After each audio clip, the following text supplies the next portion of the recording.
قال النبي صلى الله عليه وسلم العهد الذي بيننا وبينهم الصلاة فمن تركها فقد كفر। প্রশংসা মাত্রই আল্লাহ রাব্বুল আলামিনের নিমিত্তে, যিনি আমাদেরকে অতীব গুরুত্বপূর্ণ একটি সমাজ সংশোধন সভায় আসার তৌফিক এনায়েত করেছেন, তাই আমরা তিনার প্রশংসা করে থাকি আলহামদুলিল্লাহ। দুরূদ ও সালাম বিবর্ষিত হোক প্রিয় নবী, শ্রেষ্ঠ নবী মুহাম্মদ রাসূলুল্লাহ সাল্লাল্লাহু আলাইহি ওয়াসাল্লামের উপর। আল্লাহুম্মা আমিন, আল্লাহুম্মা সাল্লি আলাইহি, আল্লাহুম্মা বারিক আলাইহি। সম্মানিত উপস্থিতি, আজকের গুরুত্বপূর্ণ সমাজ সংশোধন সভার গুরুত্বপূর্ণ আলোচ্য বিষয় আমি নোট করে নিয়ে এসেছি আলহামদুলিল্লাহ। ছোট ছোট করে পয়েন্ট টু পয়েন্ট দালিল ভিত্তিক আলোচনা করার চেষ্টা করবে ইনশাআল্লাহ। ওমা তৌফিক ইল্লা বিল্লাহ। আজকের আলোচ্য বিষয়, যেসব হারামকে অনেকে তুচ্ছ মনে করে। বর্তমানে অন্যায় অশ্লীলতার যে জোয়ার চলছে, মানুষের মাঝে দিনমুখিতার যে মেজাজ পরিলক্ষিত হচ্ছে, এসবের কিছুর উল্লেখযোগ্য একটি কারণ হচ্ছে দিন সম্পর্কে মানুষের ব্যাপক অজ্ঞতা। বর্তমানে মুসলিমদের মাঝে এমন অনেক লোক আছে, বর্তমানে মুসলিমদের মাঝে এমন অনেক ব্যক্তি আছে যারা গুনাহে লিপ্ত হচ্ছে, অথচ গুনাহটাকে গুনাহ মানতে নারাজ। এমন অনেক পাপ আছে যে পাপগুলো আমাদের সমাজের মানুষ অহরহ করে যাচ্ছে, কিন্তু ওই পাপটাকে, তার দ্বারা যে আল্লাহর অবাধ্যচরণ হচ্ছে, ওই অবাধ্যচরণটা মানতে এক শ্রেণীর মানুষ মানতে নারাজ, মানতেই চাই না। আজকে বর্তমান সোশ্যাল মিডিয়ার জামানায়, আর আজকে বর্তমান আধুনিক যুগে হারাম কাজগুলোকে আজ মানুষ বিভিন্ন নামে মানুষের মাঝে প্রসার পাচ্ছে। কোনো মানুষ সুদ খাচ্ছে, সুদের সাথে জর্জরিত হচ্ছে, সেই মানুষ সুদের সম্পর্কে নামটাকে বদলে মুনাফা বলে চালাচ্ছে। কোনো মানুষ ঘুষ খাচ্ছে, সেই ঘুষটাকে হাদিয়া উপঢৌকন বলে চালিয়ে দিচ্ছে। আজকে আমাদের সমাজে নেশাদার দ্রব্য মদ বিক্রি হয় কোমল পানির নামে। নানান নেশাদার দ্রব্য মদ বিক্রি করছে মানুষ, নানান নামে, নানান পদ্ধতিতে, নানান পর্যায়ে। আজকে অবাধে যুবক যুবতীরা জেনা ব্যভিচারে লিপ্ত হচ্ছে মন ফ্রেশ হবে বলে। এভাবে নাম বদলে এক সকল হারাম কাজকে হালালিকরণের চেষ্টা চালাচ্ছে এক ইসলামী বিদ্বেষ মহল। সম্মানিত উপস্থিতি, আজকের আমার আলোচ্য বিষয় আপনাদেরকে প্রথমেই বলেছি, সেটা হচ্ছে অনেক হারামকে আজকে মানুষ তুচ্ছ মনে করে। তার মধ্যে উল্লেখযোগ্য একটি হারাম হচ্ছে সলাত পরিত্যাগ করা, সলাত ছেড়ে দেওয়া, সলাত না পড়া। আজকে বর্তমানে মুসলিমদের মাঝে এক শ্রেণীর নাম করা মুসলিমেরা নিজেকে যারা মুসলিম দাবি করে, নিজেকে যারা মুসলমান দাবি করে, এদের কাছে নামাজটা যে কত তুচ্ছ, সলাত ছেড়ে দেওয়াটা যতটা তারা তুচ্ছ না মনে করে মানুষ আকিকা না দিলে। আমাদের সমাজের মানুষ আকিকা দেওয়াটাকে যতটা গুরুত্বপূর্ণ মনে করে, সালাতটাকে অতটা গুরুত্বপূর্ণ মনে করে না। দেখবেন আমাদের সমাজের মানুষ যদি কেউ আকিকা না দেয়, পার্শ্ববর্তী বাড়িগুলো মহিলা হোক পুরুষ হোক তারা টিটকারি মারে, তাদেরকে মানে অপমানজনক শব্দ ব্যবহার করে যে এত টাকা থাকা সত্ত্বেও সে আকিকা দিল না, এত টাকা থাকা সত্ত্বেও সে কুরবানি দিল না। আজকে বর্তমান মুসলিম নামধারী মুসলিমেরা কুরবানিকে যতটুকু প্রাধান্য না দিয়েছে অতটুকু প্রাধান্য তারা না সলাতকে দেয়নি, সলাতকে তারা অতটুকু প্রাধান্য দেয়নি।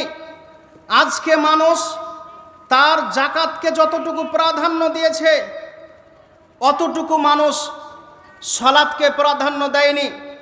আজকে মানুষ যতটুকু হজকে প্রাধান্য দিয়েছে সলাতকে অতটুকু প্রাধান্য দেয়নি। আজকে মানুষ সিয়ামকে যতটুকু প্রাধান্য দিয়েছে সলাতকে মানুষ অতটুকু প্রাধান্য দেয়নি, অতটুকু মানুষ গুরুত্ব দেয়নি। এজন্যই তো কত মানুষকে দেখবেন 11 মাস মসজিদে খুঁজে পাওয়া যায় না, কিন্তু যখনই রমজান মাস এলো টুপি পাঞ্জাবি পরে আলখাল্লা জুব্বা পরে 1 মাসের জন্য আল্লাহর কাছে স্যালেন্ডার হচ্ছে। এরকম আমাদের সমাজে অসংখ্য মুসলিম আছে যারা রমজানি মুসলিম, রমজান মাসে শুধু সিয়াম পালন, তারাবির সলাত আদায় করবে, 5 ওয়াক্ত নামাজ পড়বে। রমজান পার ওই মুসল্লিটাকে আর খুঁজে পাওয়া যাবে না। এটা হচ্ছে রমজানি মুসলিম। অনেক মুসলিম আছে তারা রমজান মাসেও সিয়াম পালন করে, রমজান মাসে তারাবি পড়ে, রমজান মাসে যাকাত প্রদান করে, তারাও আবার জুমাতো নামাজ পড়তে আসে, শুক্রবারে নামাজ পড়তে আসে, কিন্তু 5 ওয়াক্ত নামাজ পড়তে আসে না। মনে রাখবেন আজকে মুসলিম সমাজ যারা আমার বক্তব্য শ্রবণ করছেন, মুসলিম মায়েদেরকে আমি বলি যারা আমার বক্তব্য শ্রবণ করছেন, মনে রাখবেন পৃথিবীর বুকে আসমান জমিনের মধ্যে যতগুলো আল্লাহ রাব্বুল আলামিনের হুকুম রয়েছে, যতগুলো আল্লাহ রাব্বুল আলামিনের আহকাম রয়েছে, আদেশ রয়েছে, নির্দেশ রয়েছে, পৃথিবীতে সবচাইতে গুরুত্বপূর্ণ আদেশ হচ্ছে সালাত আদায় করা। সালাত যদি আপনার মধ্যে না থাকে আপনার রমজান মাসের সিয়াম আল্লাহর কাছে কোনো গ্রহণযোগ্য হবে না। 4.5-5 লক্ষ টাকা দিয়ে খরচা করে হজ আপনি পালন করে আসলেও যদি আপনার মধ্যে সালাত ত্রুটি থাকে, সালাতের যদি হেফাজত না থাকে, সালাতের যদি সংরক্ষণ আপনি না করেন, তাহলে এই আপনার হজ, এই সিয়াম, এই যাকাত, নানান যে ভালো কাজ কর্ম করেন, ভালো কাজ করেন, এগুলো আল্লাহর কাছে গ্রহণযোগ্য হবে না। কারণ সালাত যারা ছেড়ে দেয় এরা কখনো মুসলিম থাকে না। মনে রাখবেন যারা সালাত পরিত্যাগ করে, সালাত ছেড়ে দেয়, যারা নামাজ পড়ে না, এরা কখনো মুসলিম নয়। তার কয়েকটা দলিল আলহামদুলিল্লাহ আমি পরস্পর দেওয়ার চেষ্টা করব। যারা নামাজ পড়ে না এদের 4টা ধরন।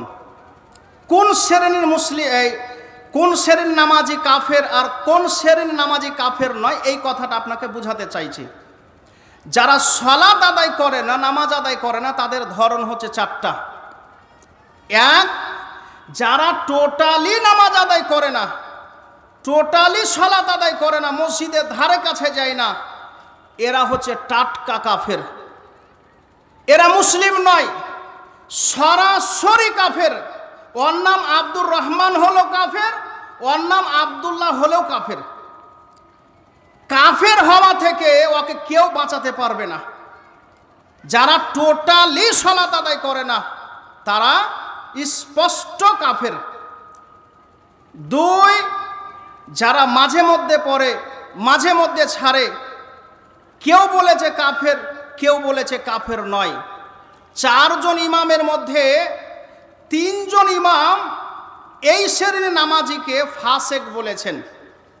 ইমাম আবু হানিফা, ইমাম শাফি, ইমাম মালিক রাহিমাহুল্লাহ আলাইহি এই তিনজন ইমাম তারা এই শ্রেণীর নামাজিকে ফাসেক বলেছেন, বড় গুনাহগার বলেছেন। আর ইমাম আহমদ বিন হাম্বল রাহিমাহুল্লাহ আলাইহি তিনি বলেছেন এই শ্রেণীর নামাজি হচ্ছে কাফের, যারা রমজান মাসে পরে এক মাস ছেড়ে দেয়, আবার পরে আবার ছেড়ে দেয়, আবার ধরে আবার ছেড়ে দেয়। ইমাম আহমদ বিন হাম্বল রাহিমাহুল্লাহ আলাইহির মতে এই নামাজিগুলো কাফের। কেন? মনে রাখবেন, চারজন ইমামের মধ্যে ইমাম আবু হানিফা, ইমাম শাফি, ইমাম মালিক রাহিমাহুল্লাহ আলাইহি, ইমাম আহমদ বিন হাম্বল রাহিমাহুল্লাহ আলাইহির চারজন ইমামের মধ্যে সবচাইতে হাদিসের পাণ্ডিত্য যিনি লাভ করেছিলেন, সবচাইতে হাদিসের পণ্ডিত যাকে বলা হয়, ইমাম আহমদ বিন হাম্বল। ইতিহাসে পাওয়া যায় তিনি 10 লক্ষ হাদিসের হাফেজ ছিলেন। এত বড় আলেম, এত বড় মুহাদ্দিস, এত বড় মুহাক্কিক। তিনি বলছেন ইমাম আবু হানিফা, ইমাম শাফি, ইমাম মালিকের চাইতে সবচাইতে হাদিসের পণ্ডিত ছিলেন ইমাম আহমদ বিন হাম্বল রাহিমাহুল্লাহ আলাইহি।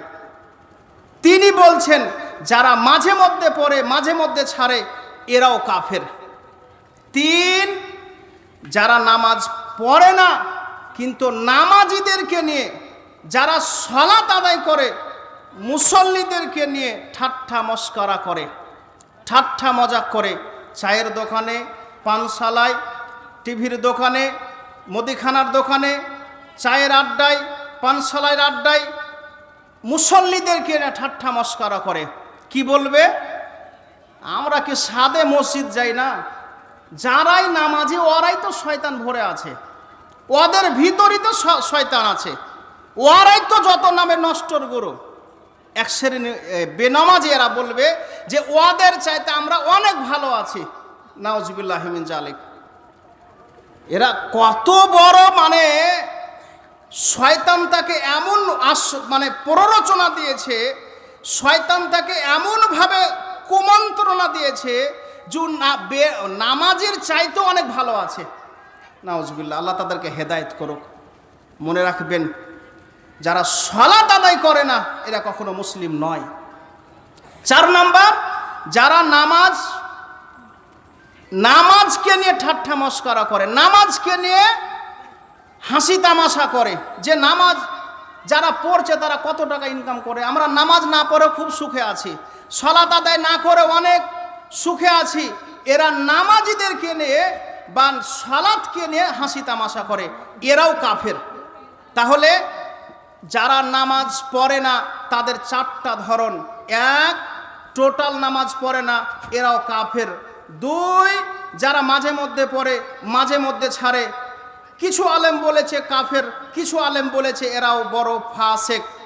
3, যারা নামাজিদেরকে না ঠাট্টা মস্করা করে এরাও কাফের। 4, যারা নামাজকে নিয়ে ঠাট্টা মস্করা করে, নামাজকে অবহেলা করে, এরাও কাফের। তাহলে 4টার মধ্যে 2 নাম্বার যদি ইখতিলাফ থাকতে পারে, আমি ওখানে অর্ধেক নিলাম, 4 ভাগের 3.5 ভাগই হচ্ছে যারা সালাত আদায় করে না তারা কাফের।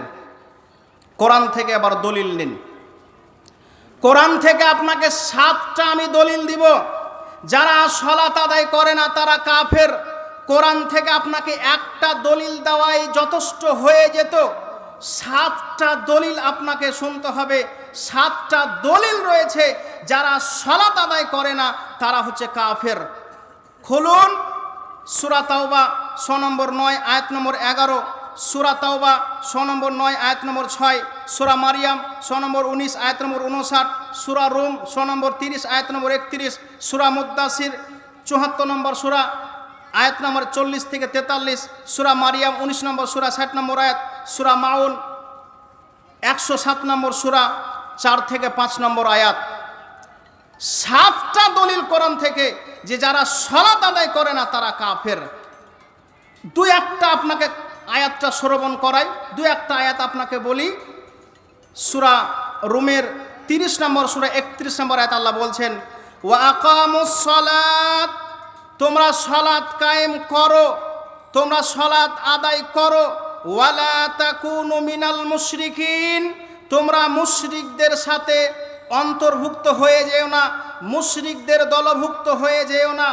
আল্লাহ বুঝাতে চাইছেন সালাত পড়ো, সালাত পড়লে মুমিন, ওয়ালা তাকুনু মিনাল মুশরিকিন, আর সালাত যদি না পড়ো তোমরা মুশরিকদের অন্তর্ভুক্ত হয়ে যাবে।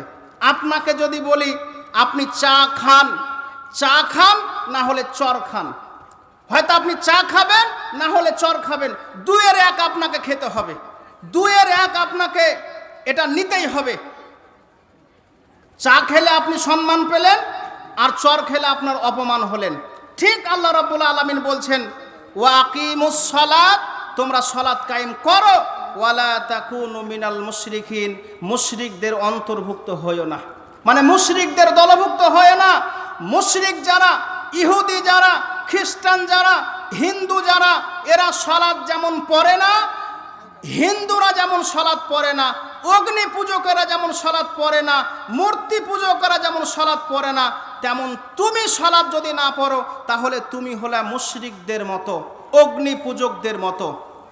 2 নম্বর দলিল সূরা তাওবা 6 নম্বর 9 আয়াত নম্বর 11, আল্লাহ বলছেন ফায়ুতাবু, তোমরা যদি তওবা করো, ওয়া আকামুস সালাত, সালাত কায়েম করো। দেখো মূর্তি পূজা করেছো, মূর্তি পূজা ছেড়ে দাও, মূর্তি পূজা যত পাপ করছো পাপ ছেড়ে দাও। ফাইন তাবু, তোমরা সালাত পড়ো, ওয়া আকামুস সালাত, তোমরা সালাত কায়েম করো, ওয়া আতাউজ যাকাত, যাকাত প্রদান করো। ফা ইখওয়ানুকুম ফিদ্দিন, তাহলে যারা তওবা করে, সালাত কায়েম করে, যাকাত প্রদান করে, এরা হচ্ছে তোমাদের দ্বীনি ভাই, এরা হচ্ছে তোমাদের মুসলিম ভাই। যারা সালাত পড়ে না, যারা সালাত আদায় করে না, এরা তোমাদের দ্বীনি ভাই নয়। তাহলে কোরআন থেকে আপনাকে 7টা দলিল দিলাম, 2টি আয়াত শ্রবণ করালাম। এবার হাদিস থেকে দলিল নিন। হাদিসের মধ্যে অসংখ্য হাদিস এরকম রয়েছে, স্পষ্ট হাদিস, যারা সালাত আদায় করে না তারা কাফের।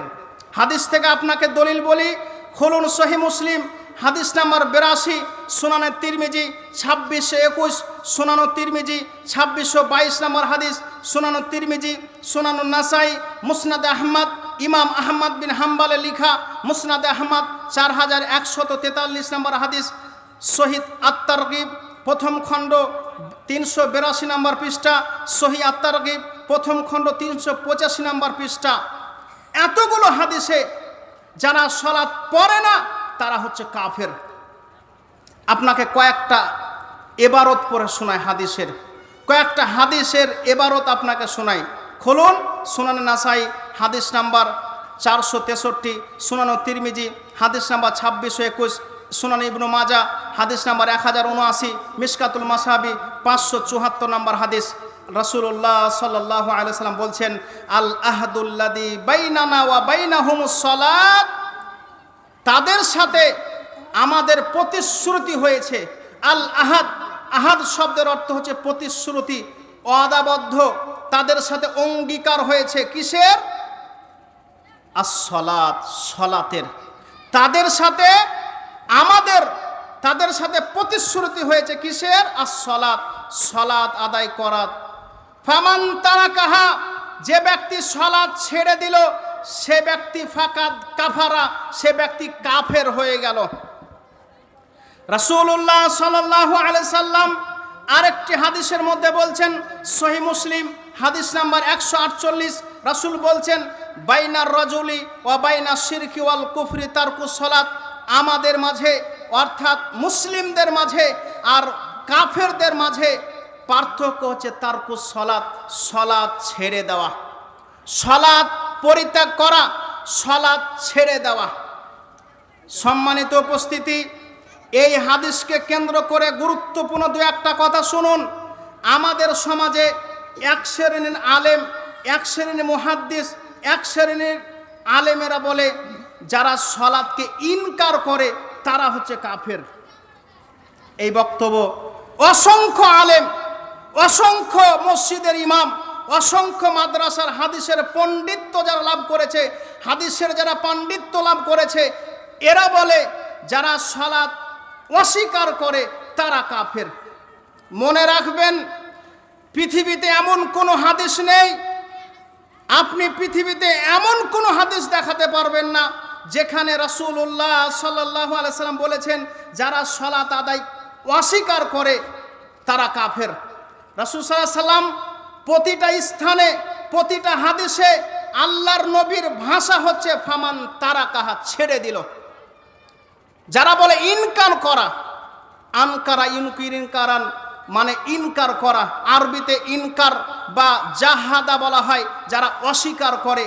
কোনো একটা হাদিস আপনাকে আমি বলে যাচ্ছি, কোনো একটা হাদিস আপনি দেখান যে রাসূলুল্লাহ সাল্লাল্লাহু আলাইহি সাল্লাম বলেছেন যারা ইনকার করলো, যে ফাকাত যারা ইনকার করলো তারা কাফের। রাসূল সাল্লাল্লাহু আলাইহি সাল্লাম স্পষ্ট হাদিস, ফামান তারাকাহা, যে ব্যক্তি ছেড়ে দিল। ছেড়ে দেওয়া এই অর্থকে এক শ্রেণীর আলেমেরা বিকৃতি করে। এই অর্থটাকে, এই হাদিসের ভাবার্থটাকে, এই হাদিসের শব্দটাকে, রাসূলুল্লাহ সাল্লাল্লাহু আলাইহি সাল্লামের শব্দগুলোকে এক শ্রেণীর আলেম বিকৃতি করছে যে যারা ইনকার করে তারা হচ্ছে কাফের। কিন্তু আমি আবারও বলছি, কোনো একটা দলিল আপনি দেখান যে রাসূল সাল্লাল্লাহু আলাইহি সাল্লাম বলেছেন যারা ইনকার করে তারা কাফের। কোন জায়গায় আপনি এই বাক্য খুঁজে পাবেন না। আর একটা কথা আপনাকে বলি, যে যারা বলছেন যে যারা সালাত আদায় করে না তারা ফাসেক, যারা সালাত আদায় করে না তারা ফাসেক। তো আরবিতে ফাসেক উলাইক, আল্লাহ রাব্বুল আলামিন কোরআনুল কারীমের একাধিক আয়াতে এই বাক্য ব্যবহার করেছেন যে উলাইকা হুমুল ফাসিকুন, তারা হচ্ছে ফাসেক, তারা হচ্ছে গুনাহগার। এভাবে অনেক আয়াত আছে। তো আল্লাহ রাসূলুল্লাহ সাল্লাল্লাহু আলাইহি সাল্লাম কোনো একটা শব্দ বললেন না ফাকাদ ফাসাকা, সে ফাসেক। আরবিতে কোরআনুল কারীমের মধ্যে এই শব্দটা একাধিকবার এসেছে, আল্লাহ রাব্বুল আলামিন একাধিকবার নিয়ে এসেছেন। আর আমাদের এক শ্রেণীর আলেম, এক শ্রেণীর যারা মুহাদ্দিস নিজেকে দাবি করে, তারা বলছে তারা ফাসেক। আসলে যারা সালাত আদায় করে না তারা হচ্ছে কাফের। এবার বলবেন আপনি এত জোর জবরদস্তি কেন বলছেন? আমরা জোর জবরদস্তি করিনি।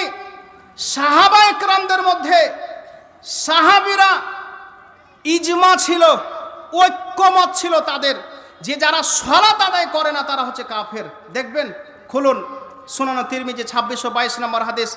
আব্দুল্লাহ ইবনে শাকিক একজন তাবী বলছেন যে কানা আসহাবুন নবী সাল্লাল্লাহু আলাইহি সাল্লাম, আমরা রাসূল সাল্লাল্লাহু আলাইহি সাল্লামের সাহাবীগণ দেখেছি লা ইয়ারাউনা শাইয়্যাম মিনাল আমালি তারকুহু কুফরুন, ইসলামের যতগুলো আমল রয়েছে কোনো আমল ছেড়ে দিলে তারা কাফের মনে করতেন না। তারা কাফের মনে করতেন না। কি গায়রা সালাত, সালাত ছেড়ে দিলে তারা কাফের মনে করতেন। এর চাইতে স্পষ্ট দলিল আর পৃথিবীতে আছে? সাহাবীরা যারা রাসূলুল্লাহ সাল্লাল্লাহু আলাইহি সাল্লামকে স্পষ্টভাবে স্বচক্ষে দেখেছেন, তারা সাক্ষী দিচ্ছেন যে ইসলামের যতগুলো আহকাম রয়েছে অন্য কোনো আমল ছেড়ে দিলে কাফের মনে করতেন না, গায়রা সালাত, সালাত ছাড়া। সালাত যদি ছেড়ে দিত কাফের মনে করতেন। আর যারা সালাত ছেড়ে দেয় তারা হচ্ছে কাফের। সংক্ষিপ্তভাবে আপনাকে দুই একটা কথা বলি, সেটা কি? রাসূলের জামানায়, এই বক্তব্যটা মনোযোগ সহকারে শুনবেন, রাসূলের জামানায় তিন শ্রেণীর মানুষ ছিল। শাইখ আব্দুল্লাহ সালাফি হাফিজাহুল্লাহ তিনি এই বাক্য বলেছিলেন, আমার এখনো স্মরণে আছে, যে রাসূলের জামানাতে তিন শ্রেণীর মানুষ ছিল। এক, যারা পাক্কা কাফের, যারা রাসূলের দুশমন কাফের, এরা একদল। আবু জাহেল, উতবা, সাইবা, এরা হচ্ছে একদল যারা পাক্কা কাফের। দুই, যারা নামাজ পড়ত, যারা মুমিন, এরা হচ্ছে একদল। তিন, নামাজ পড়ত কিন্তু মুনাফিকি করত, নামাজ পড়ত কিন্তু মুনাফিকি করত, রাসূলের বিরোধিতা করত, রাসূল সাল্লাল্লাহু আলাইহি সাল্লামের বিরুদ্ধাচরণ করত। এরা হচ্ছে তিন শ্রেণীর মানুষ ছাড়া আপনি আর দেখান তো রাসূলের জামানায় ছিল কিনা। তাহলে নামাজও পড়বে আবার নিজেকে মুসলিম দাবি করবে, এরকম রাসূলুল্লাহ সাল্লাল্লাহু আলাইহি ওয়াসাল্লামের জামানায় কোনো একজন মানুষ কোনো একটা হাদিস দিয়ে প্রমাণ করান যে নামাজও ছাড়বে, নামাজ পড়বে না, আবার নিজেকে মুসলিম দাবি করবে। রাসূলের জামানাতে এরকম কোনোদিন নজির নেই। তাহলে যারা সালাত আদায় করে না, মনে রাখবেন, যারা এখানে উপস্থিত আছেন আপনাদেরকে অনুরোধ করে বলি, যারা সালাত আদায় করে না ওরা কাফের, ওরা মুশরিক, ওরা কাফের। আমি আপনাকে বলবো না যে আব্দুর রহমান কাফের, নির্দিষ্ট করে আপনাকে আমি বলবো না। কেন? ইসলামে এটা জায়েজ নয় যে কোনো মানুষকে নির্দিষ্ট করে বলতে হবে। আপনাকে আমি বলবো না যে আব্দুর রহমান কাফের, এটা আপনাকে এটা বলার পারমিশন রাসূল দেয়নি। মনে রাখবেন, আমভাবে আপনাকে বলি, সমস্ত মুসল্লিদেরকে আমি বলি, সমস্ত আমার শ্রোতা যারা বসে আছেন আপনাদেরকে অনুরোধ করে বলি, যারা সালাত আদায় করে না এরা মুসলিম নয়। আমি প্রথমে বললাম যারা আব্দুর রহমান নাম রাখলো কাফের, আব্দুল্লাহ নাম থাকলেও কাফের।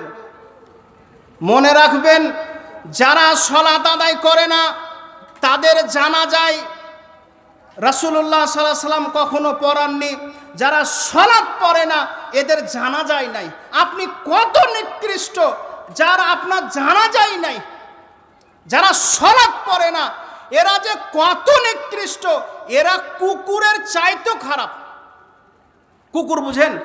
আল্লাহ ভালো করে বুঝেন, আল্লাহ কুকুরকে কুকুর বলেছে, কুকুরকে কাফের বলেনি। আল্লাহ কুকুরকে, সোরকে আল্লাহ সোর বলেছে কোরআনে, কিন্তু সোরকে আল্লাহ কাফের বলেনি। আর আপনি আশরাফুল মাখলুকাত হয়েও, নিজেকে শ্রেষ্ঠ মানুষ বলেও আপনি বলছেন আমি মুসলিম। একটু হায়া শরম করা দরকার। আপনি এমন একজন নিকৃষ্ট মানুষ, যারা বেনামাজি এমন একজন নিকৃষ্ট মানুষ যে ওই স্পষ্ট কাফের, ওই মারা গেলে ওর জানাজা হবে না। যেমন কুকুর মারা গেলে জানাজা হয় না, তেমন বেনামাজি মারা গেলে জানাজা হবে না। আপনি বলবেন যে আমাদের সমাজের মানুষ, মৌলবীরা তো পড়িয়ে দেয়, দিচ্ছে, ইসলামকে বিকৃতি করছে। যারা টোটালি সালাত আদায় করে না, যে ইমাম ওই ব্যক্তির নামাজ পড়ে, যে ইমাম ওই ব্যক্তির জানাজা সালাত আদায় করে, আমি স্পষ্ট বাক্যে বলবো, স্পষ্ট শব্দে বলবো, ওই ইমাম সমাজকে বিকৃত করছে, ওই ইমাম আল্লাহর বাণীকে বিকৃত করছে, ওই ইমাম রাসূলুল্লাহ সাল্লাল্লাহু আলাইহি ওয়াসাল্লাম পবিত্র জুমানে যেই বাক্য বের হয়েছিল সেই বাক্যের বিকৃতি করছে। একদিন আল্লাহ রাব্বুল আলামিন সেই হিসাব নেবেন, এই কথা মনে রাখবেন। আজকে আপনি বেনামাজির জানাজা পড়ে দিচ্ছেন, সমাজকে ধ্বংস করছেন। এমন একজন দল ছিল, এমন একজন সম্প্রদায় আমরা চেষ্টা করি মানুষদেরকে সালাত আদায় করতে নিয়ে আসার, কিন্তু এক শ্রেণী আলেমের জন্য আমরা উঠে পড়ে পারছি না। কেন পারছি না? আমার মতো আলেম, আরো অনেক আলেম বলে বেনামাজির সালাত হবে না, বেনামাজির সালাত হারাম, বেনামাজির সালাত যারা পড়বে তারা গুনাহগার হবে, যত মুসল্লি পড়বে সমস্ত মুসল্লি গুনাহগার হবে। এক শ্রেণী ইমাম এসে জানাজা পড়িয়ে দিচ্ছে, আপনি উঠাবেন কি করে? কি করে আপনি সমাজকে সংশোধন করবে? কি করে আপনি সমাজকে পরিবর্তন করবেন? কি করে সমাজকে উন্নয়ন করবেন? যেই মানুষ যারা মুসলিম দাবি করে তারা মসজিদ চিনে না, মসজিদমুখী নেই, মসজিদ ভিত্তিক জীবন ব্যবস্থা নেই, আপনি তাদেরকে কি করে সালাত চিনাবেন? কি করে আপনি সমাজ সংশোধন করবেন? আজকের এই উদ্দেশ্য হচ্ছে সমাজ সংশোধন সভা। সমাজ সংশোধন সভা, সমাজ সংশোধন সভা এমনি হয়ে যাবে? বছরে আপনি একবার আলখাল্লা পরে, টুপি পাঞ্জাবি পরে, বড় প্যান্ডেল করে, আপনি মহিলার বড় প্যান্ডেল করে মানুষকে কোরআন হাদিস শুনিয়ে দিবেন, সমাজ পরিবর্তন হয়ে গেল? জীবনে পরিবর্তন হবে না। এর মতো সমাজ সংশোধন হাজারো করেন, সমাজ পরিবর্তন হবে না। কখন পরিবর্তন হবে? যখন ওই তিন কাঠে ওই মেম্বারে একজন যোগ্যতম ইমাম থাকবে, তখন সমাজ পরিবর্তন হবে। তার আগে সমাজ কোনোদিন পরিবর্তন হবে না। কেন? হাজারো এরকম যদি আপনি সমাজ সংশোধন সভা করেন, 1000 ঘন্টা যদি বক্তব্য দেন, মানুষ যতটা হেদায়েত না পাবে, আধ ঘন্টা জুমার খুতবায় মানুষ হেদায়েত পাবে। এই বাক্য আব্দুল্লাহ সালাফি হাফিজাহুল্লাহ তার মুখ থেকে আমি শুনেছিলাম। তিনি সৌদি আরব উমরা করতে গিয়ে বাক্য বলেছিলেন যে মানুষ জুমার খুতবাটাকে যদি সঠিকভাবে প্রাধান্য দেয়, সম্মিলন করার, সমাজ সংশোধন করা কোনো প্রয়োজন পড়বে না। কিন্তু আজকে আমাদের সমাজে জুমার খুতবা কি, জুমার খুতবা ইমাম রেখেছে। আল্লাহ আমাদেরকে হেদায়েত করুক। যারা এখানে উপস্থিত আছেন আপনারা রাগ করিয়েন না, আমি একজন ইমাম। যারা ইমাম রাখছে, রাখবে কাকে? ওই 1984 সালে যে ফারাগাত হয়েছে, 1984 সালে ফারাগাত করে 52টা খুতবা মুখস্থি করেছে, ওকে রাখবে। সমাজ যেই বাক্যে পরিবর্তন হবে, সমাজকে সামনে রেখে বক্তব্য দেওয়ার মতন একজন ইমাম রাখার আমাদের সমাজে মানুষ প্রয়োজন পড়ে না। রাখবে কাকে? মুসল্লিরা শর্ত দেয় কি, যে বয়স্ক যেন মুলবি হয়। ওই চ্যাংরা মুলবি এসে চ্যাংরা চ্যাংরা হাদিস বলবে, এরকম আমাদের দরকার নেই। এ বাক্য বলে না? এ বাক্য কারা বলে?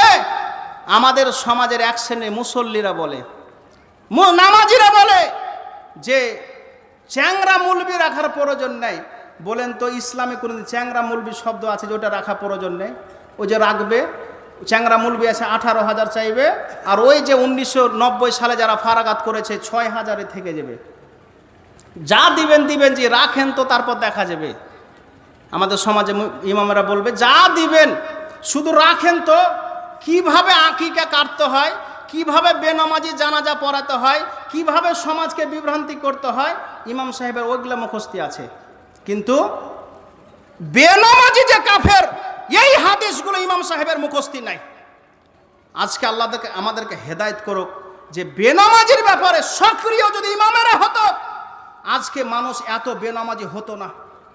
আজকে মানুষ এতটা দিনমুখী হতো না, দিন বিরোধী হতো না। মানুষ দিনদার হয়ে যেত যদি ইমামেরা সক্রিয় হতো। আল্লাহ আমাদেরকে হেদায়েত করুক। সম্মানিত উপস্থিতি, সালাত পড়েন, নামাজ পড়েন, নামাজ ছাড়া কোনো গতি নাই। নামাজ পড়বেন আপনি মুসলিম, নামাজ ছাড়বেন আপনি কাফের।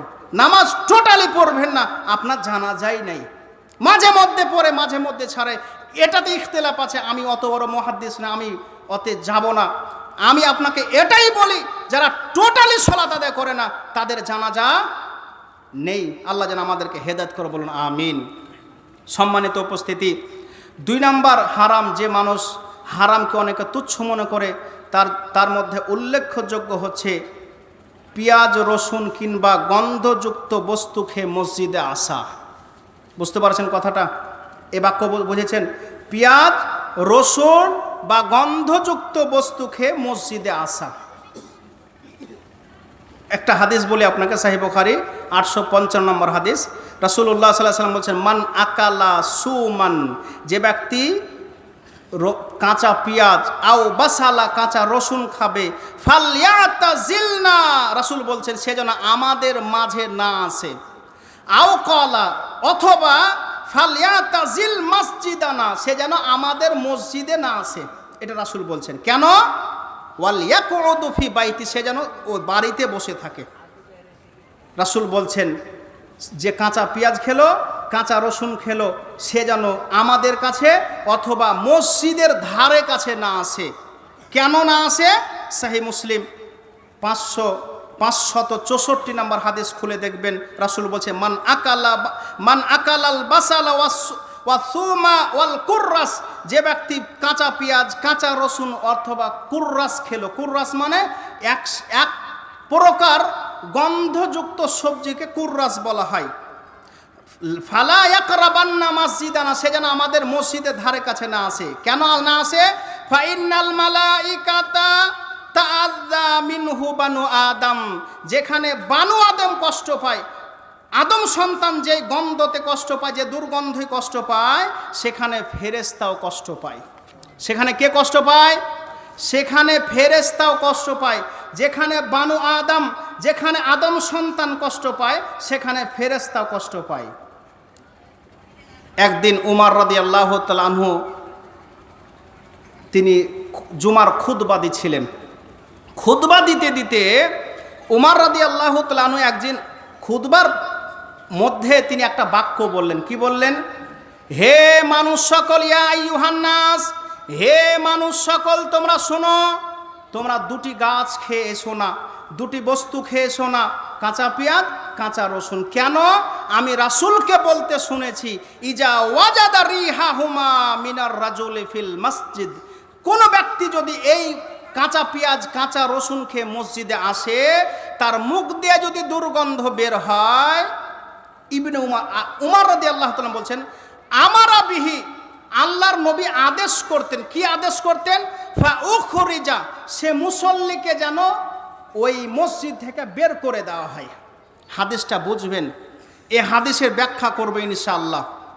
রাসূল কি বলছেন, কি উমর রাদিয়াল্লাহু তাআলা কি বললেন? যে কোনো ব্যক্তি যদি কাঁচা পেঁয়াজ কাঁচা রসুন খেয়ে মসজিদে আসে, কি করে? ফা আমারা বিহি, আল্লাহ নবী আদেশ করতেন, ফা উখরিজা ইলা বাকি, সে যেন তাকে যেন বের করে দেওয়া হয় বাকি গোরস্থানের দিকে। রাসূল এই কথা বাক্য বললেন। দেখেন, কাঁচা পেঁয়াজ আর কাঁচা রসুন এটা হালাল জিনিস না হারাম জিনিস? হালাল জিনিস। কেন খেতে মানা করলেন আল্লাহ নবী? এই বাক্যটা আপনারা বলেন, কেন আল্লাহ রাসূল খেতে মানা করলেন? গন্ধ আসবে, দুর্গন্ধ। দুর্গন্ধ এলে কি হবে? ফেরেশতারা কষ্ট পাবে, ফেরেশতারা কষ্ট পাবে, মানুষও কষ্ট পাবে।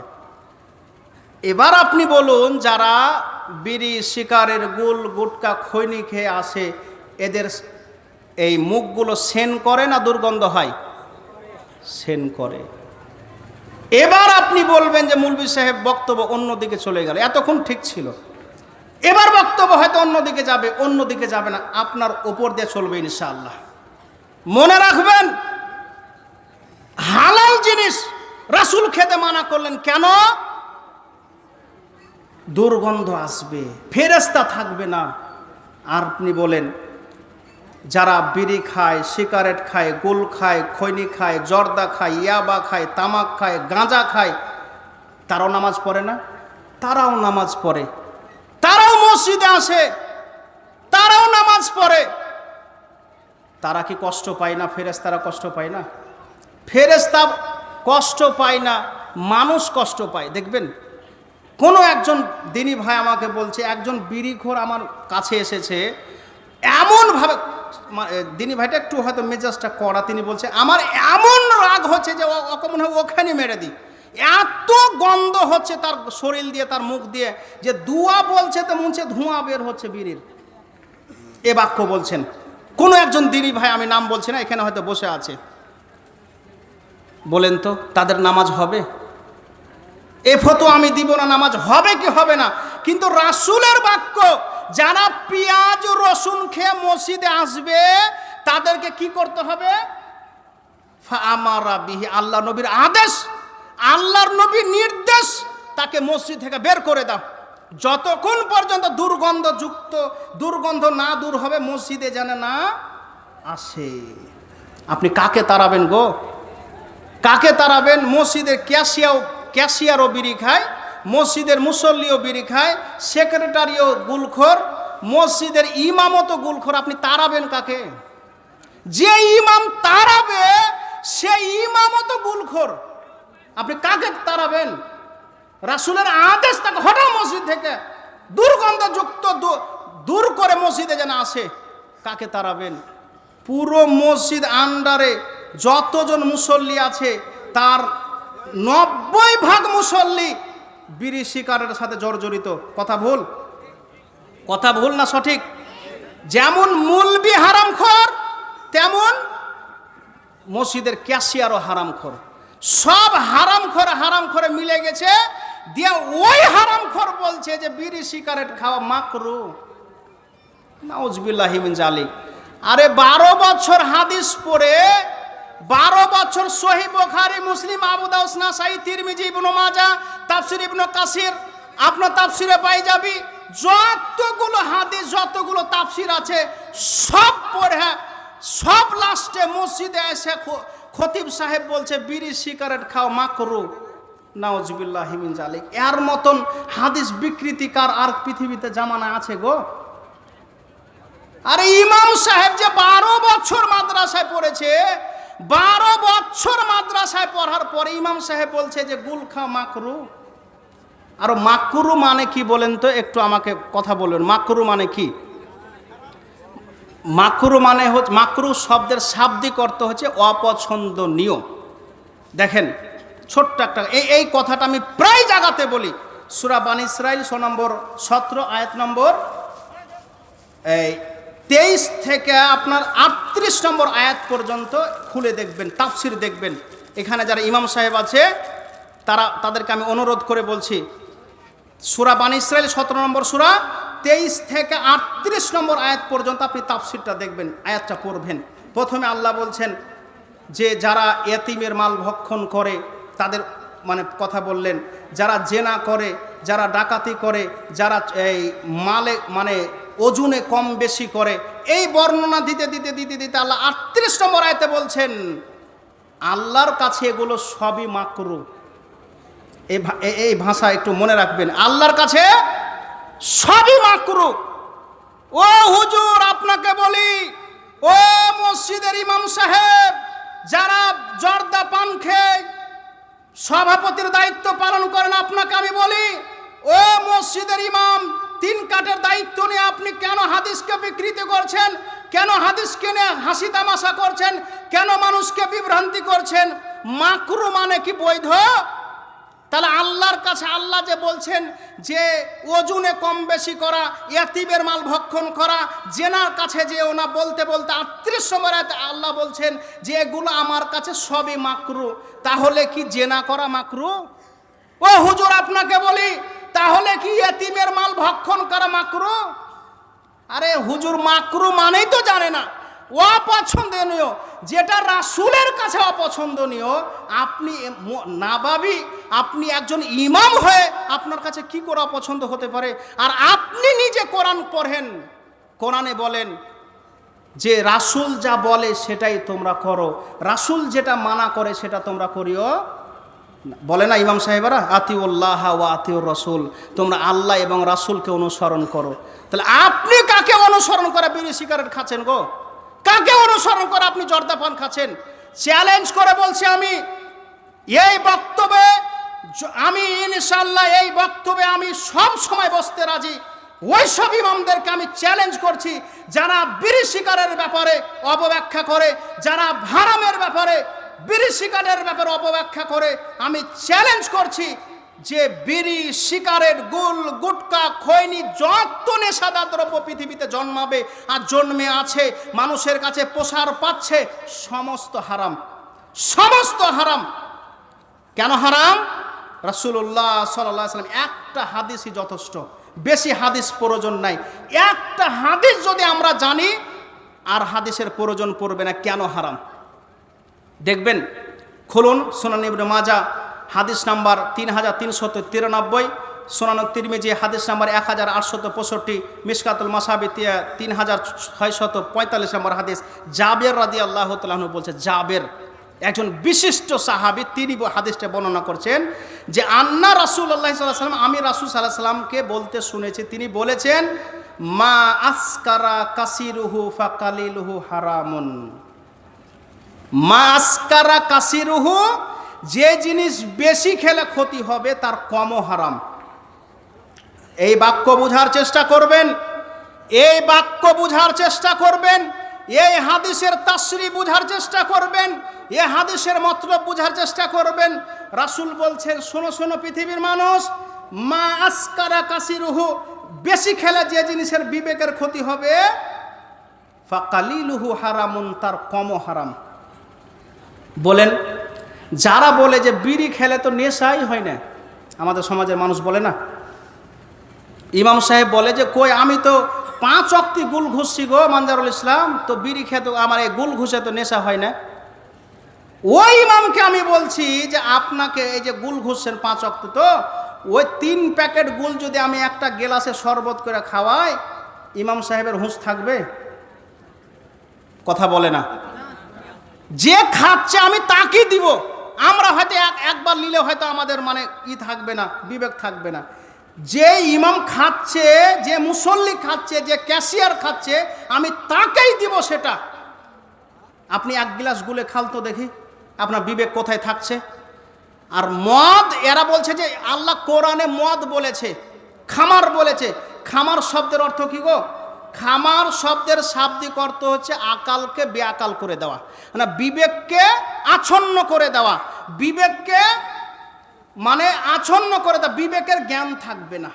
বলেন তো, আমি এমনও মদখোরকে দেখেছি আমার স্বচক্ষে, যে মদ খেয়ে খেয়ে এত স্পাট হয়েছে যে মদ খেতে খেতে খেতে খেতে হাজারো মদ খায়, ওকে চিনহাই যাবে না যে মদখোর। এরকম নাই?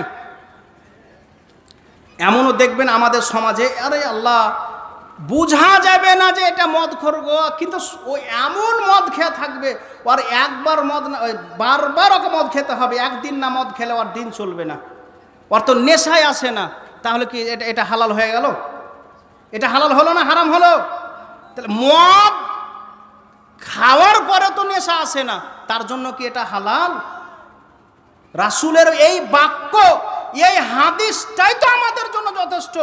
মা আসকারা কাসিলুহু ফাকালিলুহু হারামুন, যেটা বেশি খেলে ক্ষতি আসবে সেটা কমও হারাম। যেই জিনিস, যেই নেশাদার দ্রব্য বেশি খেলে ক্ষতি আসবে, বিবেকের আচ্ছন্ন হবে, বিবেকের ক্ষতি হবে, ফাকালিলুহু হারামুন, তার কমও হারাম। আল্লাহ মালিক, আল্লাহ আমাদেরকে হেদায়েত করুক। ইমাম সাহেবদেরকে অনুরোধ করব, ইমাম সাহেবদেরকে আমি করজোড়ে আবেদন করব, সমাজকে নেশাদার দ্রব্যের কাছে নিয়ে যেন না। নিজেও ধ্বংস হচ্ছেন, নিজেও আপনি পথভ্রষ্ট হচ্ছেন, সমাজের মানুষকে আপনি পথভ্রষ্ট করছেন, সমাজের মানুষকে আপনি হারামে নিমজ্জিত করছেন। আমি সেসব ইমামদেরকে অনুরোধ করে বলবো, এগুলা থেকে দূরে সরেন। খান না, খেয়ে কেন খাবেন? আপনি পয়সা বাঁচবে, আপনার ইমান বাঁচবে, ইমান মজবুত হবে, এগুলোতে যে আল্লাহ যেন আমাদেরকে হেদায়েত করে, বলুন আমিন। সম্মানিত উপস্থিতি, তৃতীয় নাম্বার বিষয় হচ্ছে যেসব হারামকে মানুষ তুচ্ছ মনে করে, তৃতীয় নাম্বার হচ্ছে গান বাজনা। কি গো? গান বাজনা। আমাদের সমাজের মানুষ এটা হালাল মনে করবে, এটা আমাদের অন্তরণায় রাসূলুল্লাহ সাল্লাল্লাহু আলাইহি সাল্লাম নিজে স্পষ্ট বলেছেন, নিজে এই বাক্য বলেছেন যে যারা গান বাজনা আমার উম্মতের মধ্যে এমন এক শ্রেণী থাকবে যারা গান বাজনাকে হালাল মনে করবে, গান বাজনাকে হালাল মনে করবে। হাদিসটা আপনাকে একটু শোনাই, সহিহ বুখারী হাদিস নাম্বার 5590 নাম্বার হাদিস। আল্লাহ নবী বলছেন, লা ইয়াকুনান্না মিন উম্মতি আখওয়ামুন, আমার উম্মতের মধ্যে, আমার সম্প্রদায়ের মধ্যে কতগুলো সম্প্রদায় থাকবে, কতগুলো দল থাকবে, কতগুলো মানুষ থাকবে, ইয়াস্তাহিল্লুনাল হিরারা ওয়াল হারির ওয়াল খামর ওয়াল মাআজিব, যারা জেনাকে, রেশম পোশাককে, যারা মদকে, যারা ওয়াল মাআজিব, যারা গান বাজনাকে, বাদ্যযন্ত্রকে হালাল মনে করবে। আস্তাহিল্লুনা, হালাল মনে করবে, জায়েজ মনে করবে, না জায়েজ মনে করবে না। এজন্যই দেখবেন টুকটুকি বালাও গান বাজাচ্ছে, মনোহারি বালাও গান না বাজালে মনোহারি চলে না। টুকটুকি বালা যদি গান না চালায় টুকটুকির চাকা গড়ে না। এজন্যই দেখবেন প্রতিটা টুকটুকিতে, টুকটুকির যারা মানে কোম্পানি ছোট একটা বক্স দিবে, দেখবেন মানে শয়তান যে কোন চক্রান্ত করে আপনাকে পাপ করাবে ওই বুদ্ধি মানুষের ভিতরে আছে। ছোট ছোট দেখবেন বক্স দিবে, কেন? টুকটুকি চালাতে চালাতে মন খারাপ হবে, কখনো স্ত্রীর সাথে ঝামেলা, কখনো বাড়ির সাথে বাড়ির টেনশন, বাড়ির ডিপ্রেশন থাকবে, নানান টেনশনে গান শুনলে টেনশন দূর হবে। আর এমন এমন টুকটুকি বালা দেখবেন বড় বড় দাঁড়িয়ে আছে, বড় বড় দাঁড়িয়ে, নিজে চোখে দেখা। এই শঙ্করপুরের মাটিতে আমি 13 বছর থেকে বসবাস করছি, এমন এক টুকটুকি বালাকে আমি দেখেছি, বড় বড় দাঁড়িয়ে নামাজ পড়লো, পড়ার পরে এমনভাবে গান শুনছে, গান যে সে গান লয় ভোজপুরি গান, মানে অন্য গান লয়, যেগুলা চলছে, বর্তমানে ট্রেন্ডিং চলছে, মানে চলছে যেগুলো, সে গান গালা শুনছে। মানে ওর ব্যাটা ফিট করে রেখেছে, কি করবে বয়স্ক মানুষ জানে না, ওটা চালিয়ে দিয়েছে, ওই ভোজপুরি গান শুনছে ওই মুসল্লি চাচা। কেন বলেন তো? রাসূল বলছেন এক শ্রেণীর উম্মত তারা গানকে হালাল মনে করবে। এজন্যই প্রতিটা স্থানে, প্রতিটা জায়গায়, প্রতিটা স্থলে, প্রতিটা স্থানে আজকে গানে ভরপুর। আজকে প্রতিটা জায়গাতে চায়ের দোকানও গান, পানশালায় গান, মুদিখানাও গান, সবাই গান বলে। আরে গান বলেতে বলে বক্তাও গান বলছে। আরে চাচা গান শুনছে, আমি ওদিকে পরে সাপ্লাই দিব, এর আগে বক্তাকে কয়েকটা কথা বলি। আরে মুসল্লি অজ্ঞ মূর্খ, এজন্যই মুসল্লি চায়ের দোকানে গান শুনছে। টুকটুকিওয়ালা মূর্খ নাদান অজ্ঞ, এজন্য টুকটুকিওয়ালা টুকটুকিতে গান শুনছে। আমাদের সমাজের এক শ্রেণী বক্তা বের হয়েছে, দেখবেন এইসব স্টেজে যেখানে কোরআন হাদিস বয়ান করার কথা, যেখানে কোরআন হাদিস চর্চা করার কথা, যেখানে কোরআন হাদিস নিয়ে গবেষণা করার কথা, সেখানে বক্তা সাহেব গান বলে। এখন সব জায়গায় ভাইরাল একটা আমাদের সমাজে বক্তা চলছে, নাম বললে হয়তো মানে বড় বড় আলেমদেরকে তো কেস মেরে দিয়েছে, তা আমি তো ছোটোখাটো নাম বলবো না, ভয়ে নয়, তবে নাম বলা আমার অভ্যাস না, নাম বলিও না।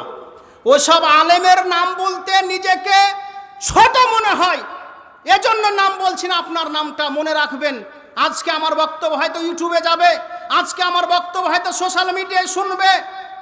আরে মানুষ গান শুনেতে শুনে বক্তাও গান বলে গো। কোন গানটা বলে? গান বলবো এ তো ঠিক হবে না, নাউজুবিল্লাহি মিন যালিক। আল্লাহ তাদেরকে হেদায়েত করুক। এমন বক্তা যে আবার ডাকছে কে? মসজিদের উন্নতি কল্পে, সমাজ সংশোধন সবাই, বিরাট ধর্মীয় জালসা, আর বিরাট ধর্মীয় জালসাতে বিরাট বিরাট বক্তা এসে এমন এমন গান শোনায় যে সবাই মত্ত। তখন বলে, কে বলবে যে অমুক বক্তাকে না নিয়ে এলে কি এই সব বাজার জমবে? কেন? বক্তার আমি দোষ দিব না, বক্তা তো জাহেল মূর্খ, আমি বক্তার কথা আমি বলছি না। সবচাইতে দোষী হলো এক শ্রেণীর মূর্খ কমিটি। যেমন মূর্খ বক্তা তেমন মূর্খ কমিটি, যেমন গানখোর বক্তা তেমন গানখোর কমিটি, যেমন সুদখোর বক্তা তেমন সুদখোর কমিটি, যেমন হারামখোর বক্তা তেমন হারামখোর কমিটি। আপনি কমিটি হবে বেনামাজি, কমিটি হবে সুদখোর, কমিটি হবে আপনার সালাত পড়ে না, কমিটি হবে মদখোর, আর সৌদি আরব থেকে মুলবি আসবে, এটা ভাবতে পারেন আপনি? ওই তো লাল দাড়ি আসবে, লাল দাড়ি এসে তো গান মজাবে, লাল দাড়ি এসে তো সমাজকে খ্যাপাখ্যাপির গল্প করে, সমাজকে পাগলা পাগলির গল্প করে, ও তো সমাজকে ধ্বংস করবে। নিজেই তো ধ্বংস হয়ে আছে আমাদের সমাজের মানুষ। কমিটি তো পথভ্রষ্ট। না হলে এই সমাজের কমিটি বলে যে মেলা না বসলে কি জালসা জমে? মসজিদের উন্নতি কল্পে জালসা করছে, আর বলছে হযরত আলীকে নিয়ে এসো আর মেলা বসাও, না হলে মসজিদ দোতলা করা জীবনে সম্ভব নয়। এটা বলে কি বলে না? আমাদের সমাজের মানুষ এই বাক্য বলে, অমুক বক্তাকে নিয়ে এসো, তাহলে মসজিদও দোতলা হবে, মনও ফ্রেশ হবে। এই জন্য দেখবেন এই যে জালসা, এই যে জালসার মেলা, আজকে বর্তমান সবচাইতে সমাজের বড় যদি ফিতনা বলেন তো জালসা। মেলা মুক্ত জালসা না, মেলা যুক্ত জালসা। মেলা উঠাবেন কি করে গো? আজকে এই বক্তব্যের আমি এই জায়গাতে একটু কথা বলি, রাগের বিষয় নয়। আমি হয়তো এখানে বসবাস করছি, মেলা আপনি উঠাবেন কি করে? দেখবেন, আপনাকে দুটা কথা বলি। একজন বেনমাজি মদখোর বলছে যে দেখো মেলা বসলে লোক হবে না, মেলা বসলে ঝগড়া হবে। একজন বেনামাজি বলছে, দেখো মেলা বসলে একজন যুবক যুবতী মেলামেশা করবে, পাপ হবে। ওখানে সাফলাই খেয়ে দিছে বলেন তো? আর এক মদখোর লয়, আর এক গাঁজাখোর লয়, মসজিদের মুরল সাহেব বলছে, আরে উমুক কি বুঝে, অন্তত পক্ষে দূর থেকে খাবারের দোকানটা বসতে দিবে। আজকে যেখানে মেলা দেখছেন, আজকে যে সম্মিলনে মেলা দেখছেন, এই মেলার পক্ষে যারা কথা বলেছে, কিয়ামতের দিন ওই সব সর্দারকে, ওই সব মুরলকে কিয়ামতের দিন আমরা সেদিন নিয়ে হাজির হবে, এটা মনে রাখবেন। ও মুরল সাহেব, ও সর্দার সাহেব, 5 ওয়াক্ত নামাজ পড়ে শয়তানি কর্মকাণ্ড কেন ছাড়তে আপনাকে এত কষ্ট হচ্ছে? আপনি এত জাহেল। একটা বেনামাজি বলছে যে মেলা বসা ঠিক হবে না, আর আপনি 5 ওয়াক্ত নামাজ পড়ে নিজেকে মুরল দাবি করে, নিজেকে আপনি মুসল্লি দাবি করে আপনি বলছেন যে মেলা বসলে তো অসুবিধা কি? উঠাবেন কি করে লেনেবেরকার? কি করে মেলাটা উঠাবেন গো? সমাজের যারা দায়িত্বশীল, সমাজের যারা হর্তাকর্তা, সমাজের যারা দায়িত্বশীল, তারাই মেলাকে আজকে বসালছে। আজকে দেখেন অবাধে মিলামিশা চলছে, অবাধে নারী মিলামিশা চলছে। মনে রাখবেন ও মুরল সাহেব, ও গ্রাম্য মুরল সাহেব, গ্রাম্য সর্দার, গ্রাম্য দায়িত্বশীল মসজিদের সর্দার, আপনাকে আমি বলে যাচ্ছি, কান খুলে শুনে রাখেন। আজকে এই মেলাতে যত যুবক যুবতী পাপ করছে, আজকে এই মেলাতে যত যুবক যুবতী পাপ করছে, সমস্ত পাপ যারা মেলা বসাতে সহযোগিতা করেছে তাদের খাতায় আল্লাহ লিখছেন। এটা বিশ্বাস করেন না? করেন না? বিশ্বাস করেন? মনে রাখবেন ও মুরল সাহেব, আপনাকে বলে যাচ্ছি, আপনি আজকে যে কাজটা করলেন এটা একজন মুমিনের কাজ নয়, এটা হচ্ছে কাফেরদের কাজ। খুলুন হামিম সাজদা 41 নম্বর সূরা 26 নম্বর আয়াতে আল্লাহ বলছেন, ওয়াকাল আল্লাযীনা কাফারু লা তাসমাউ লিহাযাল কুরআন। আবু জাহেল, উদবা, সাইবা, মুগিরা, বড় বড় কাফেররা কি বলতে জানেন? লা তাসমাউ লিহাযাল কুরআন। যেখানে কাফেররা, যেখানে মুহাম্মদ কোরআন তেলাওয়াত করে, তোমরা শুনিও না, তোমরা সেখানে যেও না। লা তাসমাউ, কোরআন তোমরা শুনিও না। আর আবু জাহেল কি বলতো? কাফের কি বলতো? ওয়াল গাউ ফিহি, সেখানে শোরগোল করো, হট্টগোল করো, সেখানে শোরগোল করো, চিল্লা চেঁচামেচি করো। লাআল্লাকুম তাগলিবুন, তাহলে তোমাদের সফলতা আসবে। এটা কাদের বৈশিষ্ট্য? বলেন কাদের বৈশিষ্ট্য এটা? কাফেরদের। কোরআন যেখানে তেলাওয়াত হবে সেখানে হট্টগোল, চিল্লা চেঁচামেচি, সেখানে হট্টগোল করার জন্য কারা প্রচেষ্টা করত? কাফেরেরা প্রচেষ্টা করত। আর আপনি 5 ওয়াক্ত নামাজ পড়ে নিজেকে মুরল দাবি করে, নিজেকে মুসল্লি দাবি করে, আপনার কি একটু লজ্জাও হলো না যে আমি মেলার ব্যাপারে কেন সাপ্লাই দিব? কেন আমি মেলার ব্যাপারে বলবো? আল্লাহ আমাদেরকে হেদায়েত করুক। আজকে বর্তমান মুসল্লিদের অবস্থা হচ্ছে মাকাল ফলের মতো। মাকাল ফল চিনেন? যারা জ্ঞানবান মানুষ আছেন, যারা এখানে আমার শ্রদ্ধেয় একজন আলেম বসে আছেন, মাকাল ফল হচ্ছে সৌদি আরবে পাওয়া যায়। মাকাল ফল হচ্ছে ওপরে এত মজা লাগবে দেখতে, একদম কাশ্মীরি আপেলের মতো। ওটা ফাটাইলে যে এত দুর্গন্ধ হবে যে ওটা টিকাই যাবে না সেখানে। এটা হচ্ছে মাকাল। ওটা হচ্ছে মহাকাল বা মাকাল ফল। আপনি আছে আলহামদুলিল্লাহ, হ্যাঁ, যাই হোক আলহামদুলিল্লাহ।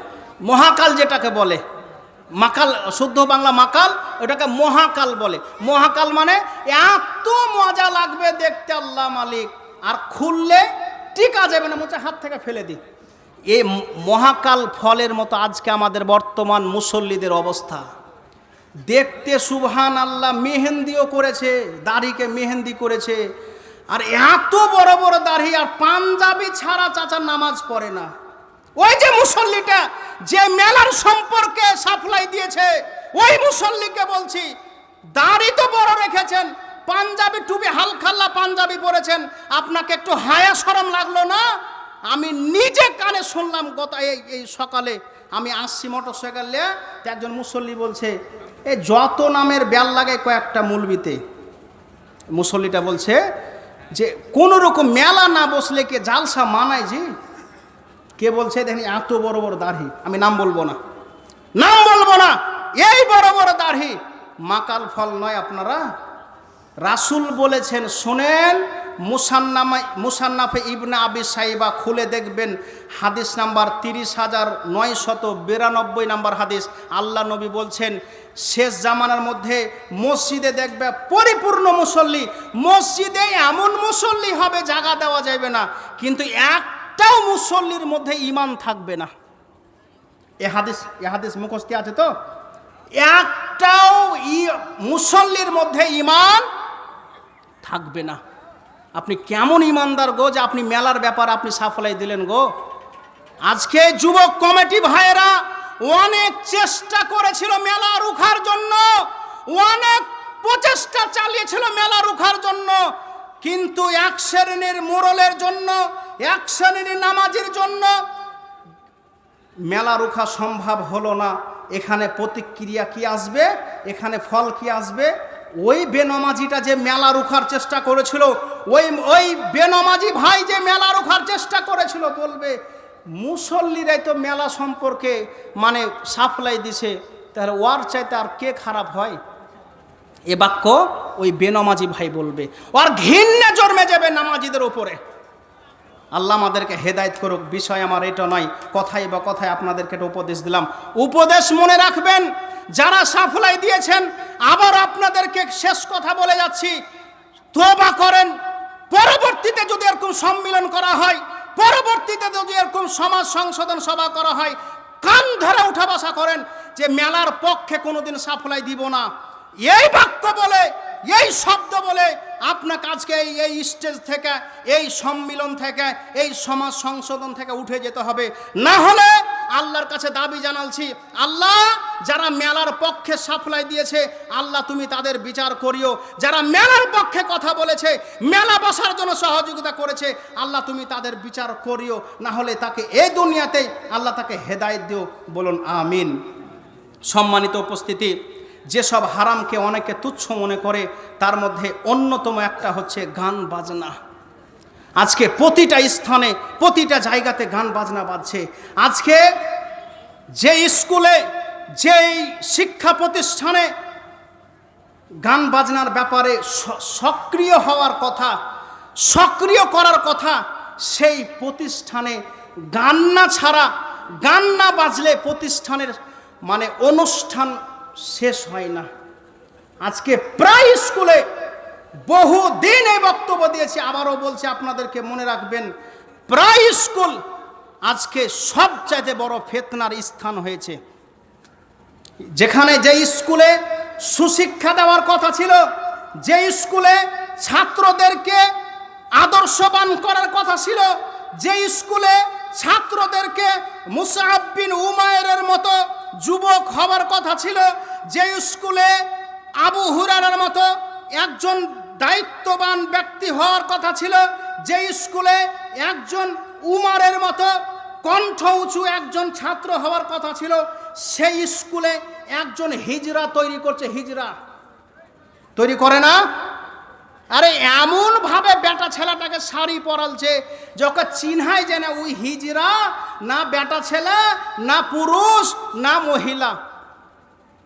যেখানে উমারের মতো কণ্ঠ আওয়াজ, যেখানে মুসআব বিন উমাইরের মতো ত্যাগী ইমানদার যুবক হওয়ার কথা ছিল, সেখানে মাস্টারেরা আপনার ছেলেকে, আপনার মেয়েকে নর্তকী বানিয়েছে। নর্তকী দেখবেন প্রায় স্কুলে, প্রায় একাডেমিতে, প্রায় স্কুলে একাডেমিতে শুরু হয় সূরা রহমান দিয়ে প্রোগ্রাম, হয় না গো?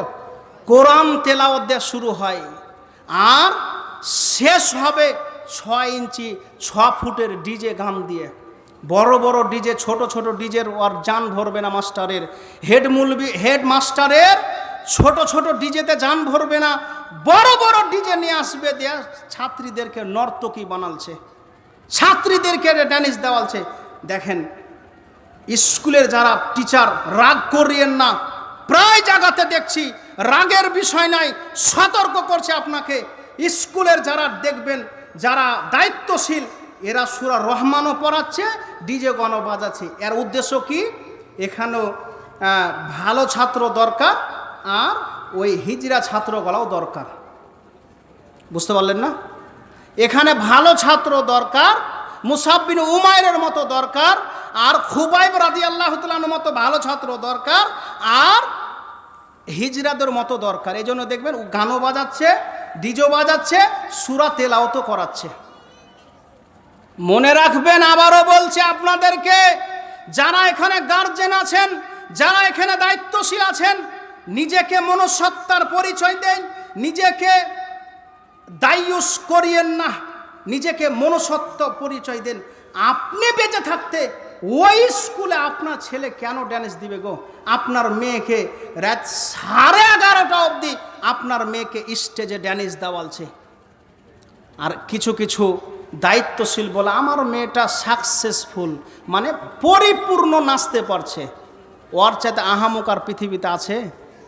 রাসূল বলছেন, আপনাকে বলি একটা কথা, আল্লাহ নবী বলছেন, সালাসাতুন কাদ হারামাল্লাহু আলাইহিমুল জান্নাহ, 3 শ্রেণীর ব্যক্তির জন্য জান্নাত হারাম। সালাসাতুন কাদ হারামাল্লাহু আলাইহিমুল জান্নাহ, 3 শ্রেণীর ব্যক্তির জন্য জান্নাত হারাম। রাসূল বলছেন, তার মধ্যে 3য় নাম্বার হচ্ছে আদ-দাইয়ুস। দাইয়ুসকে আল্লাযী ইউকিরু আহলাল খাবাস, যে ব্যক্তি নিজের পরিবারে, নিজের বাড়িতে অপছন্দনীয় শরীয়ত বিরোধী কাজের সাপোর্ট করে। দাইয়ুস বলা হয় সোরের চর্বিকে, দিয়াসা, সোরের চর্বিকে দাইয়ুস বলা হয়। দেখবেন যে সব ভাইয়েরা সোর খায়, তাদের মধ্যে এমন একটা প্রতিক্রিয়া সৃষ্টি হয় যে কোনটা ভালো কোনটা মন্দ আর বোঝা আসে না। ওই সোরও খাইবে, এন্দুরও খাইবে, আবার গরুও খায়, সবই খায়। সোরের চর্বির মধ্যে এমন একটা অ্যান্টিভেনাম আছে, এমন একটা রক্তের মধ্যে এমন একটা আছে যে সোর কোনোদিন ভালো জিনিস খায় না। দেখবেন ও সব সময় পায়খানা খাইবে, কোনোদিন ভালো জিনিস ওর মুখে পড়বে না, সব সময় ওইদিকে যাবে।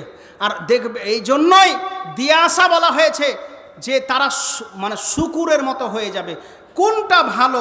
আমার মেয়ে ড্যান্স দিচ্ছে না, উলঙ্গ হয়ে নাচছে না, একাডেমিতে যে মাস্টারের সাথে অবৈধভাবে মিলামেশা করছে, চলাফেরা করছে, এই দ্বিধাবোধ আপনার মনে থাকবে না। মনে রাখবেন, আবারও বলছি, যারা দায়িত্বশীল আছেন, যারা একাডেমিতে পড়াবো মনে করছেন, ভালো একটা একাডেমিতে পড়ান, ছাত্রীদেরকে সুশিক্ষায়, আপনার মেয়েকে সুশিক্ষায় শিক্ষিত করেন। কখনোই কখনোই ওই সব একাডেমিতে ভর্তি করিয়েন না যে সব একাডেমিতে আপনার মেয়েকে নাচ গান করায়, যে সব একাডেমিতে আপনার মেয়েকে নিয়ে নর্তকী বানিয়ে দিয়েছে, ওই সব একাডেমিতে আপনি কখনো ভর্তি করিয়েন না। মনে রাখবেন যুবক ভাইয়েরা, যারা গানকে হালাল মনে করছেন, যারা গানকে জায়েজ মনে করছেন, আজকে প্রতিটা স্থানে, আজকে মোবাইলে ফোন অ্যালার্ম এলে গান বাজনা বাজে।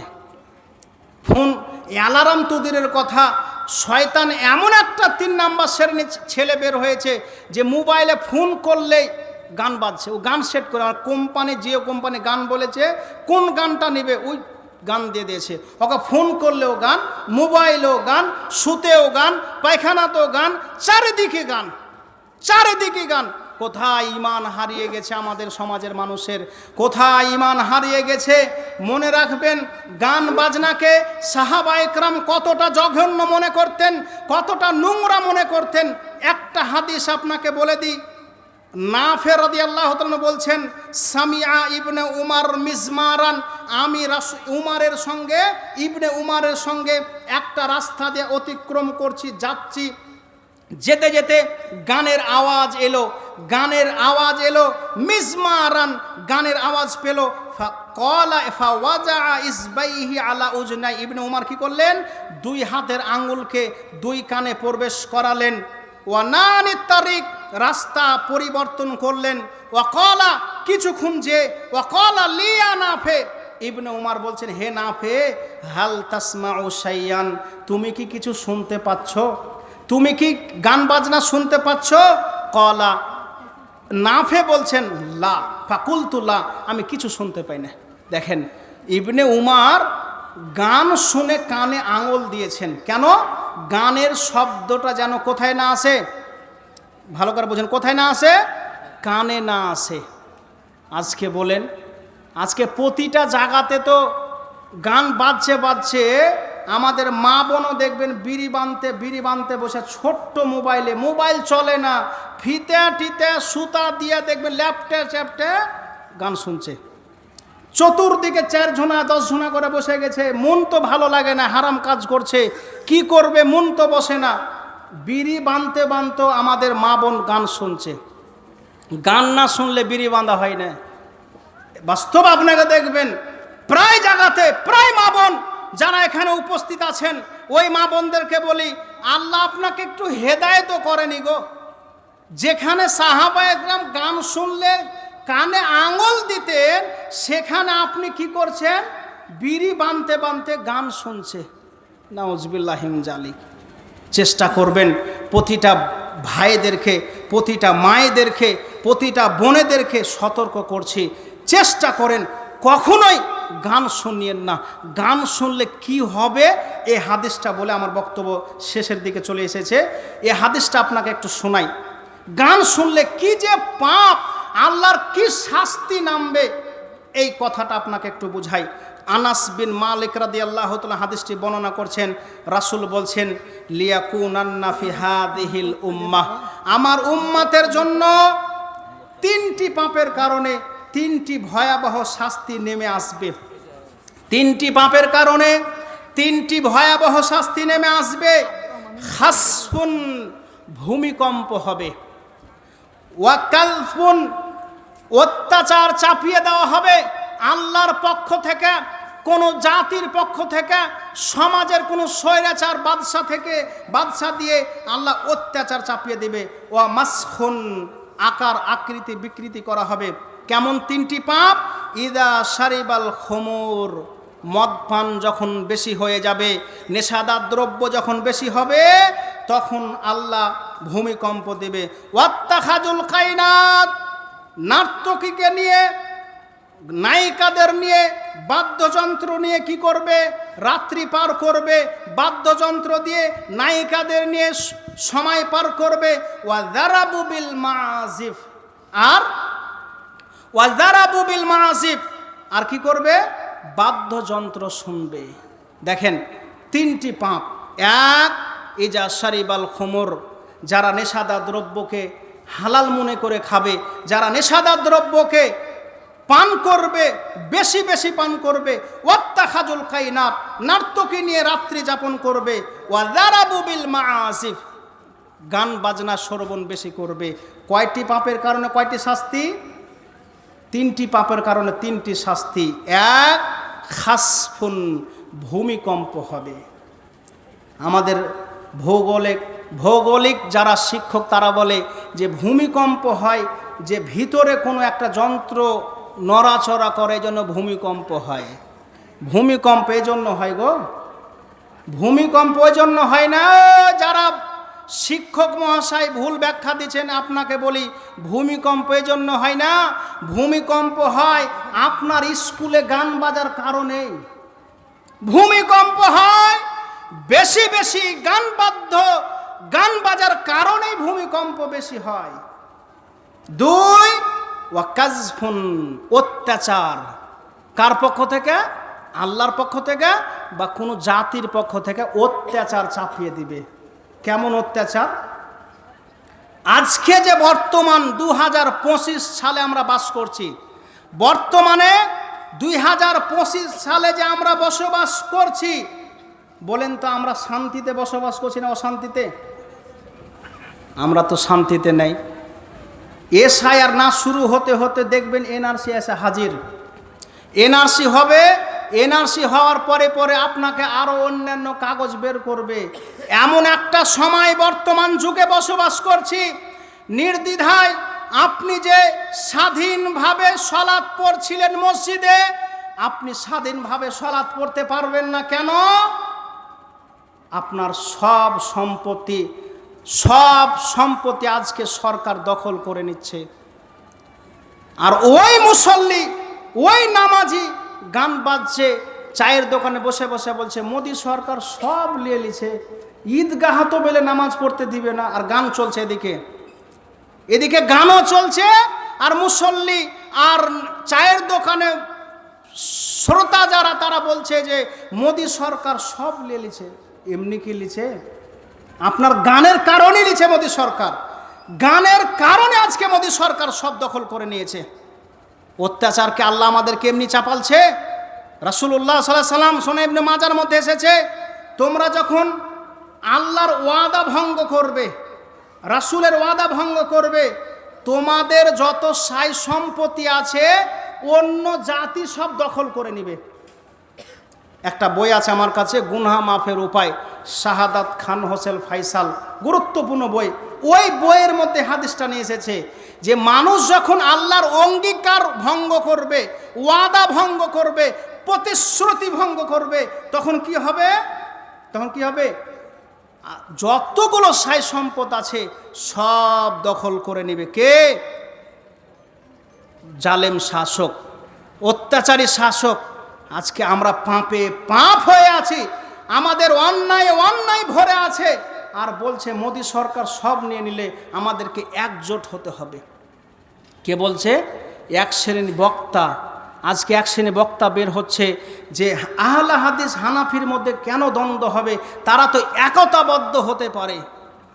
প্রায় দেখবেন এক শ্রেণী বক্তা বের হয়েছে যে তারা মানুষদেরকে পাপ থেকে পরিত্রাণের উপায় ব্যাখ্যা দিবে না, মানুষদেরকে পাপ ছাড়ার কথা বলবে না, শুধু বলবে মোদি এরকম নিয়ে নিল, অমিত শাহ এটা নিয়ে নিল, অমুক এটা দখল করে নিল, তোমরা একত্রবদ্ধ হও, তোমরা এক জায়গায় হও, তোমরা মিছিল করো, তোমরা মিটিং করো, তোমরা সে জায়গায় যাও, তোমরা ওই স্থানে যাও, বিডিওতে মিছিল করো, তোমরা পঞ্চায়েতে গিয়ে ধর্ণা করো, মিছিল করো।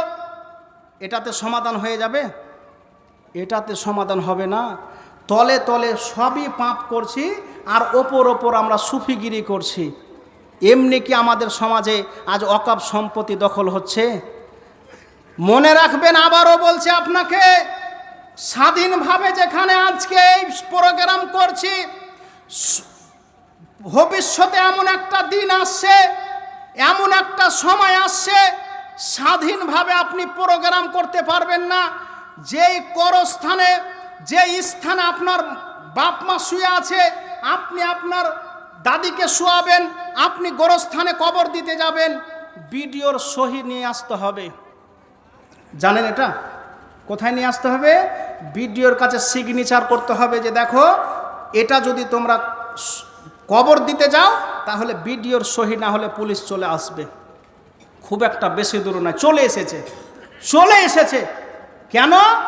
এই অত্যাচার, গানের অত্যাচার। আজকে ঝর্ণা দিয়ে দিয়েছি, আজকে আমরা মিছিল করছি। যারা মিছিল করে বলেন তো, জোহরের আজান চলছে আর মিছিলে সব ব্যস্ত। এমনি আপনার অকাপ সম্পত্তি দখলে পেয়ে যাবেন। আজকে যত রাষ্ট্রীয় ক্ষতি হয়েছে মিছিল করার কারণে, রাষ্ট্রীয়ভাবে যত ক্ষতি করছেন, এই হিসাব কিয়ামতের মাঠে আপনাকে দিতে হবে, আমাকে দিতে হবে।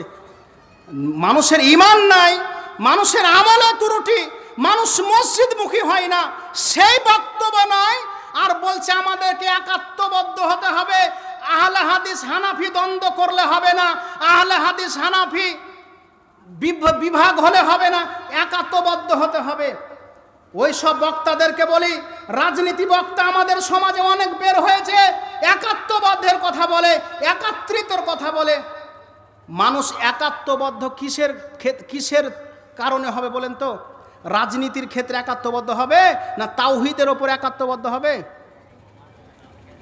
বোঝার চেষ্টা করবেন। রাজনীতির ক্ষেত্রে একাত্মবদ্ধ হবে আপনি গণতন্ত্রের ক্ষেত্রে একাত্মবদ্ধ হবে না তাওহীদের ওপর একাত্মবদ্ধ হবে? তাওহীদের ওপর একাত্মবদ্ধ হবে। তাওহীদ একাত্মবদ্ধ হতে গেলে বেদাত চলবে না। হানাফিরা যে অসংখ্য বেদাত করছে, হানাফিরা যে অসংখ্য